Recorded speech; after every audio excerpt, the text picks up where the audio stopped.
Подготовка пациента к обследованию на ангиографе занимает не больше 15 минут. Сама процедура безболезненна, а главное – очень результативна.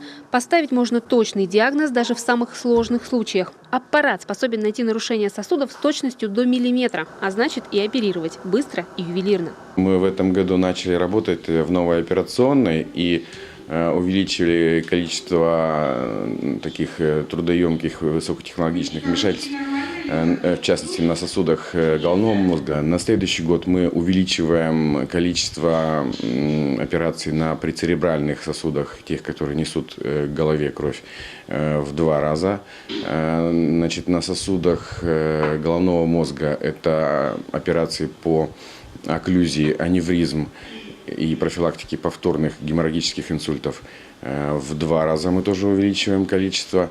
Новый ангиограф закупили по программе развития региональных сосудистых центров. Республиканской казне он обошелся в 30 миллионов рублей. Уникальные эндоваскулярные технологии позволяют нашим докторам делать то, на что раньше замахивались разве что специалисты крупных федеральных центров. В плане визуализации он очень хорош. То есть мы выполняем операции на сосудах.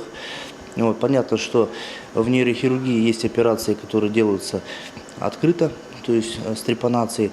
Здесь же сейчас есть альтернатива, и мы оперируем закрыто. То есть пациент находится в сознании, операции длятся чуть больше часа. И понятно, что послеоперационный период минимален. Недавно сосудистые хирурги прошли специальное обучение. Врач-инженер раскрыл нашим медикам тайны всех 15 специализированных программ. Картинка формата 3D позволяет увидеть самые потайные уголки головного мозга. Раньше приходилось довольствоваться обычным статическим изображением, на котором сложно было отыскать поврежденный сосуд. Возможности этого аппарата позволяют создать картинку, такую как на КТ-аппарате. То есть многофункциональный получается аппарат.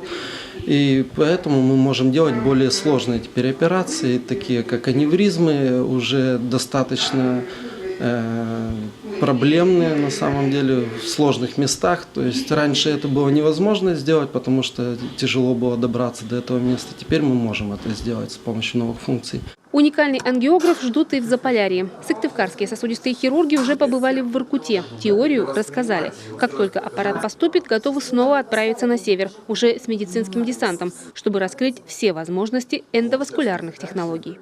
Светлана Некрасова, Виктория Палкина, Артем Соколов, телеканал Юрган, Сыктывкар.